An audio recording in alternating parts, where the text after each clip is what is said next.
We have it on you afterwards, okay? So don't mess with us. So there's like fundamental mistrust, and it's based on ideology. It's based on what the post-war world is going to look like. That's the key word right there, mistrust.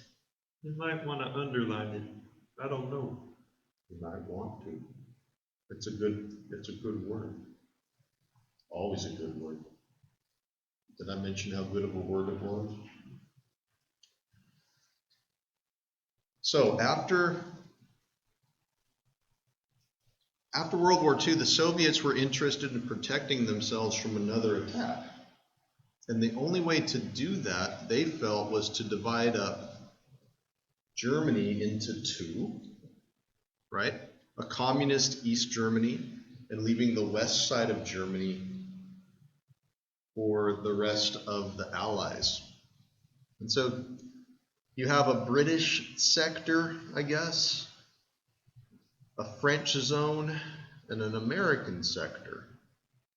Sector, zone, whatever you want to call it, but it's divided. Now look at what has happened as a result of the agreements made after World War II.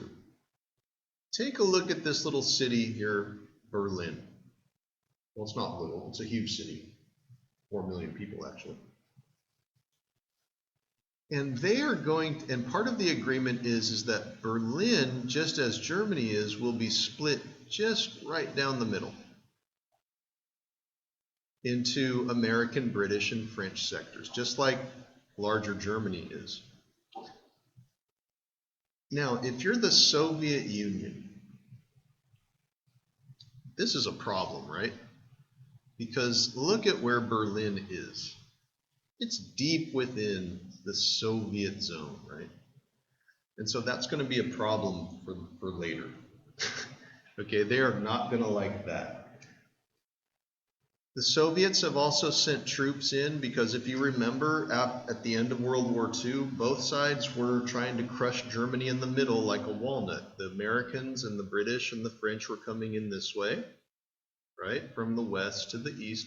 The Soviets were beating them back from the east to the west. Now the Soviets were going to leave their troops here in order so that they could protect against future encroachment by the West. Because remember, how many people did they lose in World War II? 20 million. How many did the United States lose in World War II?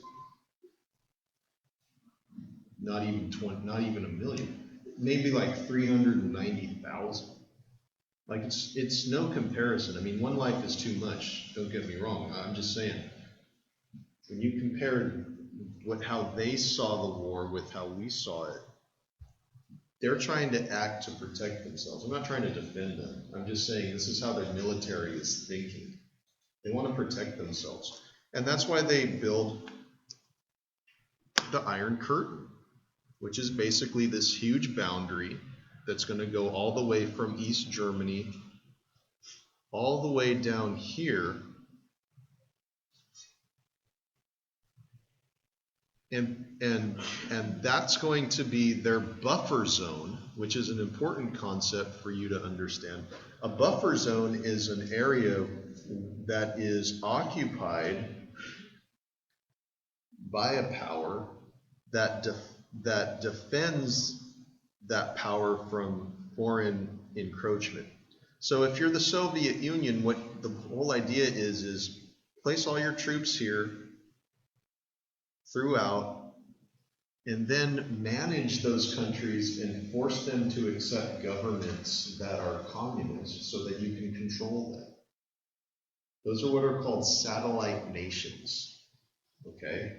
So all these nations right here, Poland and Hungary and Romania and Czechoslovakia and East Germany and Lithuania and Latvia and stuff, all of these countries are going to be called satellite nations because they're going to be under the control of the Soviet Union.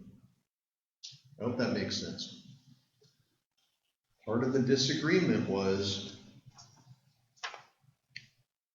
And one of the reasons there's a lot of mistrust between the Soviets and the United States is that we thought after World War II that all these troops that had occupied these countries, they were going to leave. And they were going to go back to the Soviet Union, and they were going to leave Poland, for example, to decide if they were going to be free or not. It wasn't going to happen. The Soviets had no intention of doing that. Again, they're trying to create a buffer zone. They don't ever want to be attacked again by a foreign country from the West. Russia, you got to understand a couple things about Russia. One is, it's a huge country, okay? It's 13 time zones big, okay? Can you believe that? 13 time zones long. It's enormous. So the Russian government historically has always been kind of, what's the word? Insecure about its borders because they're so big, and it's hard to defend all that. You know what I mean? Like, the bigger the country you have, it's hard to defend it. And so this is nothing new. It doesn't matter if the communists are in power here or the Romanov dynasty or whatever it is. I mean, that's how the Russian government has always kind of played it. Always worried about being attacked and what the frontier is. Okay, so try to understand that.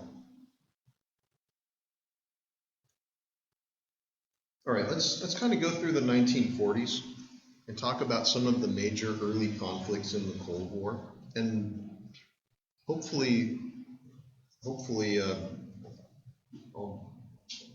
that might be as far as I can get. I'll have to see.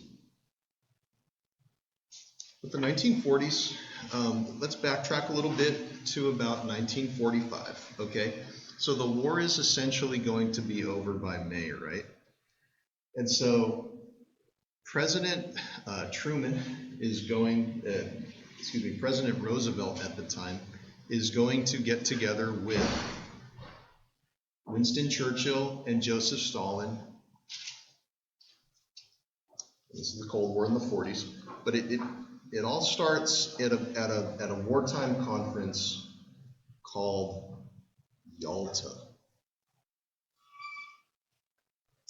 Here you see Winston Churchill on the left, Roosevelt in the middle, and Stalin on the right. And what they do is they meet at this place called Yalta. Yalta's in over in Europe. And what they're doing is they're talking about, okay, what is the post-war world going to look like? Now, as I've said before, and the reason I'm spending a lot of time with this is because I do think it's important.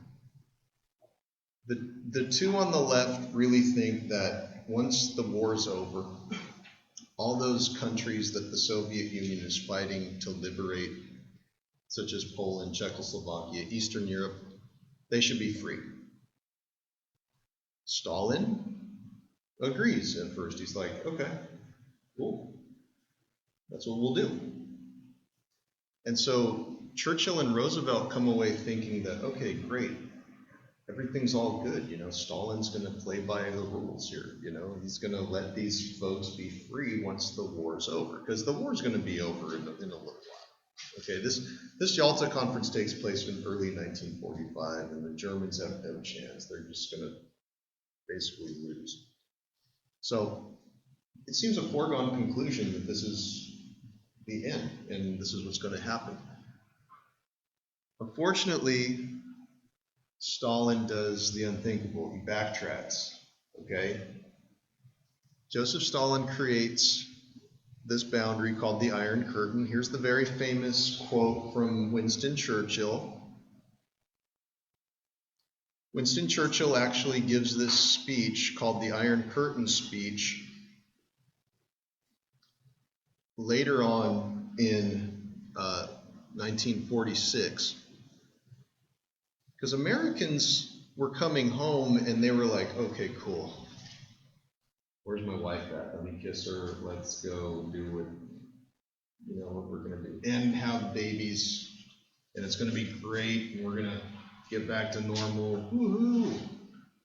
Meanwhile, Stalin is refusing to pull the troops out of Eastern Europe. And no one's doing anything about it. So Winston Churchill comes over in early 1946 to let Americans know what you thought was happening is not happening. Stalin is not pulling out the troops. In fact, he set up this enormous boundary where the Russians are not leaving. They don't have any intention of actually allowing free elections. Okay? Now, the Iron Curtain, the significance of that. Is this a real Iron Curtain made up of like literally iron and curtains? No. It's simply a name, right? Everything east of the Iron Curtain is communism. Everything west of it is freedom, supposedly. But that's the big idea. So, and as you can see, what is going to happen is we start to have a political realignment, a bipolarization. I don't want to use that word too loosely, bipolar. Some people are bipolar. The world is bipolar here. We've got freedom on the green, democracy in the green, communism, socialism on the and I guess the brownish color. So Russia's got what they want. They've got their buffer zone. The only way for us to keep those alliances is to keep ties to those democracies. Now, the very first face-to-face conflict in the Cold War is going to be in a very famous city that I've just talked about. Does anyone know what it is? Don't say Fresno. Berlin. In Berlin, Stalin in 1948 is going to try something that is going to shock the world. He is going to go into the city of Berlin because he does not like the fact that there is a free little section of Berlin right in his buffer zone. He's like, I don't like that. Right? I mean, this is a guy that's 5'4", had his wife killed. He's ruthless. He is a ruthless son of a gun. He even killed 20 million of his own people. That leads the league in like deaths by government right there. Like far more than Hitler did. But not a lot of people know that. And so what does he do? He cuts off the supply lines going from Western Germany all the way to East Germany. And I'm talking about railroads. They literally blow up the railroad tracks that lead to Berlin from the west. They put up fences and barbed wire around the city. And what they're hoping to do is to have the American, British, and French just give up the entire city of Berlin. Because the theory is that America and Britain and France aren't going to go to war again over this little city, okay? But Harry Truman, our president, said this, quote, "We stay in Berlin, period." And people looked at him and they said, "You must be insane. How are we going to supply these people, these 2 million people that live in this half of the city, with food, fuel, and supplies?" I ask you, class, how is he going to do it? Yes, sir. Airplanes. Now, we're not talking about one mission a day. We're talking about several missions per day. It's called the Berlin Airlift. This is going to last nearly 12 straight months from 1948 to 1949. The Americans and the British and the French are going to, instead of bombing Berlin, which is what they did in World War II, they're going to fly over Berlin, land into the airports, and drop off food, fuel, medicine, clothing, shoes, like whatever the Berlin people need in order to survive. Because the market, they can't get stuff at the market. Why? Because the supply lines have been blown up. Okay? This goes on and on and on. And they're flying so much, it's